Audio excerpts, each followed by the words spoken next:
All right. From LSU to Austin, Texas. We go to the Texas Longhorns, where they come in ranked third in the Jimmy's and Joe's preview poll. Arch Manning has ascended to the throne in Austin, and it is his time to shine. We have covered his recruitment from back when he was in high school. We have covered him as a backup, the most covered backup probably in the history of this silly little sport. And now it's finally his turn on the 40 acres to lead the Texas Longhorns. And from a 30,000-foot view, this team continues to pass the eye test. Extremely talented. They're going to be big and physical. The weapons on the offense, I think, is a great place to start. The running back room has been so valuable for what the Longhorns have done over these last couple of years. Trey Wisner is back and healthy. CJ Baxter is back and healthy. They're going to have a loaded stable for Arch to lean on.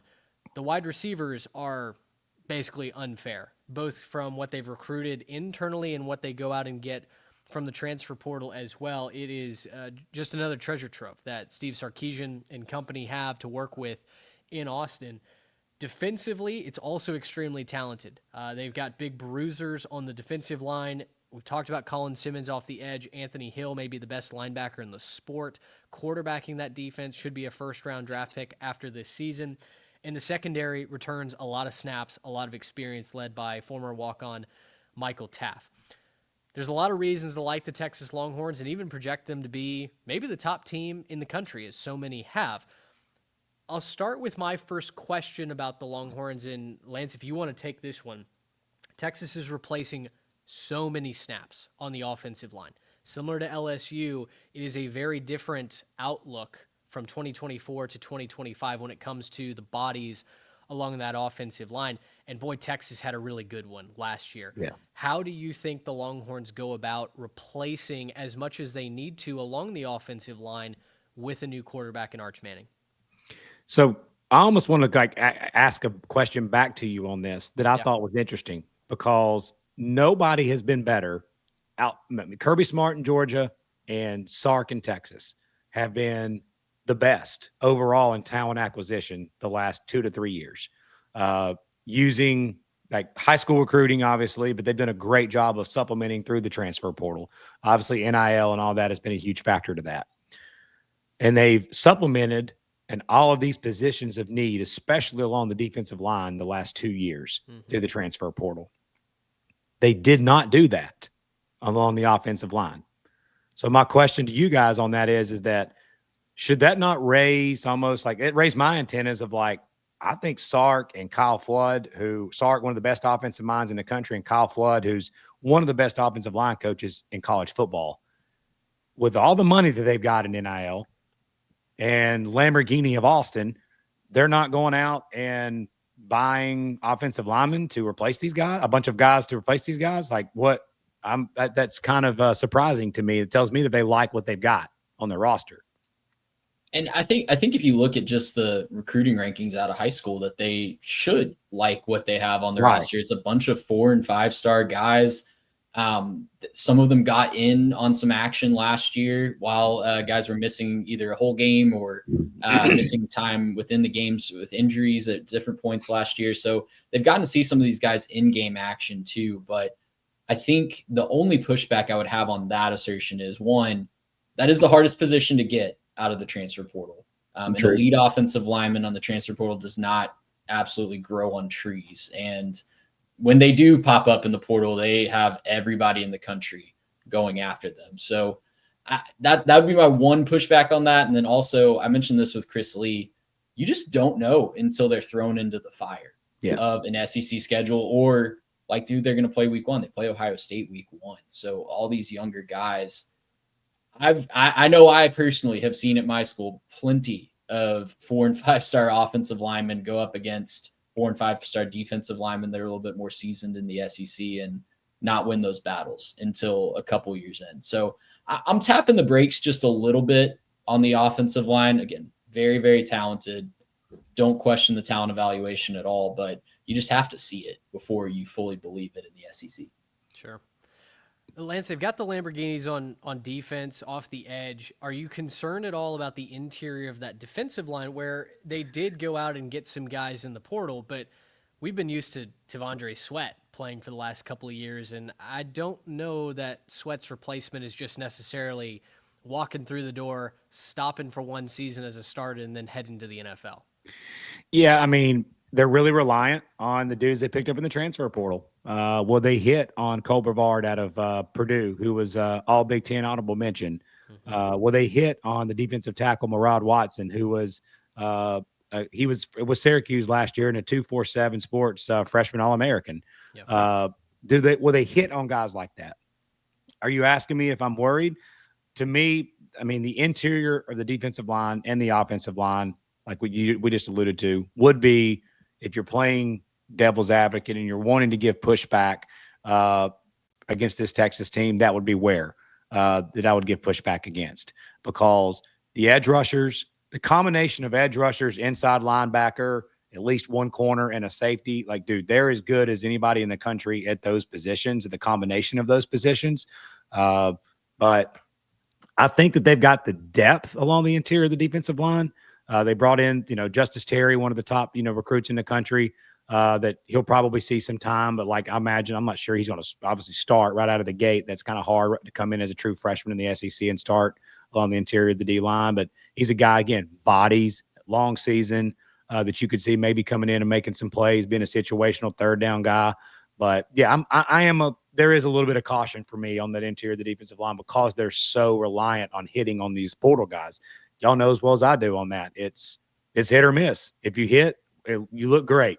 Talent acquisition. Everybody's like me is talking about how amazing your talent acquisition is. If you don't, then you could have problems in a hurry in this league if you're not great along the interior of the line of scrimmage. I'm sure some Texas fans that are tuning into this are going to say that I buried the lead, and yeah, maybe that's fair, but wanted to get in the rest of the team preview before I brought it back to Arch Manning, because everybody is talking about Arch. Still, when I look at their schedule, and you guys mentioned at Ohio State, out of the gate, right? At Florida versus Oklahoma to close out the first half of the regular season. They get some easier games on the road at Kentucky, at Mississippi State. They'll host Vanderbilt, but then it's a challenging finish as well at Georgia, Arkansas, Texas A&M, coming to the 40 acres. Give me your expectation for their record in terms of Arch Manning. What do you think he accomplishes this year? Does he go 12-0 and win the Heisman, like some have said, or are there maybe some growing pains that we could expect from any other first-year starter?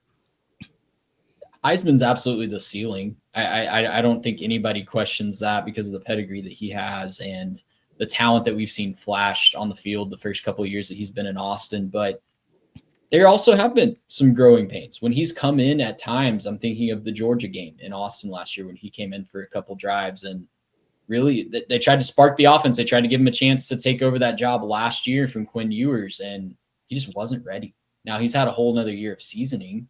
And I think working with Sark and working with that staff is going to do wonders for him in being ready to go from week one this year. But we still haven't seen it in a full-time role. We've seen it a little bit when he's filled in, and the game plan's been a little bit more vanilla against teams like Mississippi State and some G5 schools when Quinn Ewers has been hurt.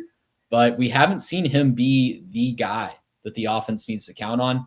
And Mitch, you did mention the wide receiver core, and I kind of feel the same way I do about the offensive line there. There's a lot of talented guys. I think DeAndre Moore and Ryan Wingo are absolutely amazingly talented recruits and young talent, but they also have to step up. And we're just assuming that a bunch of guys on the offense that have never had to be the guy are all going to step up and be the guy.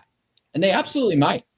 But this was an offense last year that I don't think ever really hit their ceiling. I think that Texas fans would totally agree with that. They were probably really frustrated at times with how close those games were down the stretch. I talked with Chris Lee about that on Monday as well. And I've talked to many Longhorn fans face to face down here in Texas that don't understand why they're not blowing out a team like a Vanderbilt or a team like an Arkansas or a team like a Texas A&M when everything seemed to be going right. So I just want to tap the brakes a little bit. Are they going to be in the playoff? 95%, yes. But I think just sharpening them in especially when they have a schedule that includes Ohio State and Georgia, 2 teams that they went a combined 0-3 against last year with all those guys that we're talking about that are now in the NFL. What happens if they lose a third game?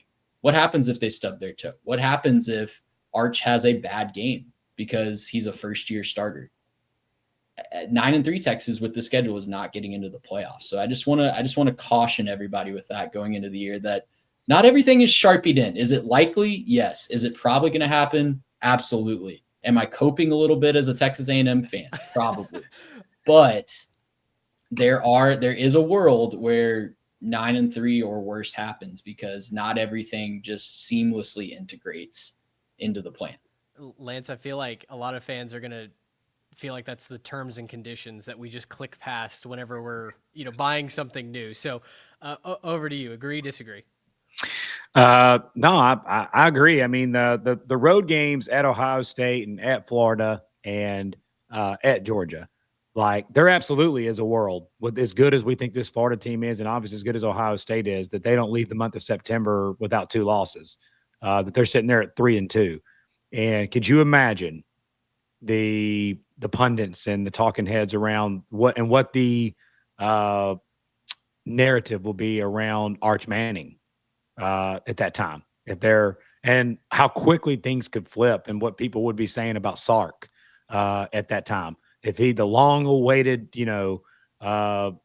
start for Arch Manning, and they're not even out of September and they're 3-2. Now, obviously they could be 5-0 in that stretch as well, but I mean, I just think that I agree, there is a world that Texas is 9-3 at this moment. As we sit here recording this, I'm more leaning towards their 10-2 team this year, and I am going to trust at this point until they give me a reason not to.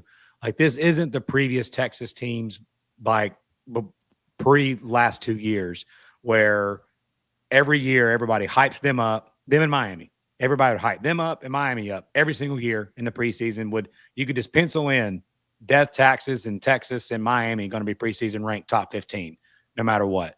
And then that talent does not live up to the hype, and they're not getting drafted high or whatever. The NFL draft last year showed that different, or this past April showed that different, and just the overall recruiting and what they're bringing in through the portal. I think too that Arch, his ability in the run game with his dual threat ability, Texas last year, Trey was alluding to, like, why were they able to blow out some of those teams? I really think a lot of it had to do with they could not stretch the field in the downfield passing game.